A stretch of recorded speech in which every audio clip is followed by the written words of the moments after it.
आत्ता या क्षणाच्या महत्त्वाच्या बातमीने मैत्री आणि विश्वासाला काळीमा फासणारी घटना चाळीसगाव शहरात घडली आहे। वैद्यकीय शिक्षण घेणाऱ्या एका तरुण डॉक्टर तरुणीला तिच्याच ओळखीच्या तरुणाने ब्लॅकमेल करून तब्बल 8,12,000 रुपये आणि 90 ग्रॅम सोनं उकळल्याचा धक्कादायक प्रकार समोर आला आहे। या प्रकरणी पोलिसांनी आरोपी यश महेंद्र जैन याला बेड्या ठोकल्यात। इतकंच नव्हे तर आरोपीच्या मोबाईलमध्ये इतर आक्षेपार्ह व्हिडिओ मिळाल्याची माहिती पोलिसांनी दिली। या प्रकरणात आणखी इतर मुलींना ब्लॅकमेलिंग झाली आहे का याचाही शोध घेतला जातोय आणि त्यामुळे या प्रकरणात आणखी धक्कादायक खुलासे होण्याची शक्यता वर्तते। एक एबीसी जी पीडित होती तिच्या ओळखीतलाच एक आरोपी आहे यश महेंद्र जैन यांचे त्यांनी म्हणजे आरोपीने पीडितेचे काही व्हिडिओज व्हायरल केले आणि तिला धमकी दिलेली आहे आणि त्यांचे काही प्रायव्हेट ॲक्ट त्याच्यामध्ये देखील त्यांनी शूट केलेले आहेत आणि असं सांगून त्यांनी जवळजवळ 8 लाखाचं पीडितेकडनं आतापर्यंत ब्लॅकमेल करून अशी वसुली केलेली आहे। तर त्याच्यामध्ये आरोपीला आपण अटक केलेली आहे। त्याच्याकडे जेवढे मोबाईल वगैरे होते ते देखील आपण जप्त केले।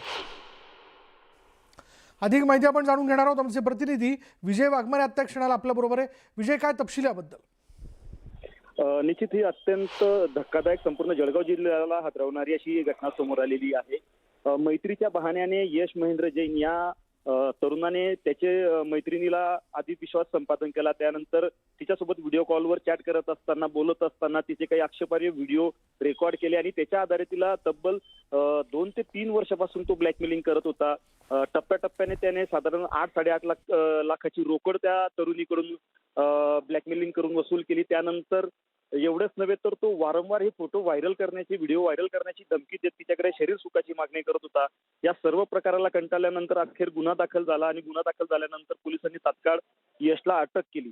परंतु सर्वात धक्कादायक वळण या घटनेला तेव्हा आलं जेव्हा पोलिसांनी यशचा मोबाईल आपण ज्याला म्हणतो की तपासला तर त्यात काही इतर आक्षेपार्ह व्हिडिओ असल्याचं देखील धक्कादायक माहिती यातून समोर आली। यशला पोलिसांनी अटक करून आता न्यायालयात हजर केलेला आहे। यश खरं म्हणजे हा एक कॅफे चालवतो आणि त्या कॅफेमध्ये येणाऱ्या मुलींना त्याने काही ब्लॅकमेलिंग केली आहे का, यात आणखी काही पीडितांची संख्या वाढण्याची शक्यता आहे का, या दिशेने पोलिसांनी आता कसून तपासाला सुरुवात केलेली आहे। विशाल, धन्यवाद विजय या सगळ्या तपशिलाबद्दल। आता आणखीन एक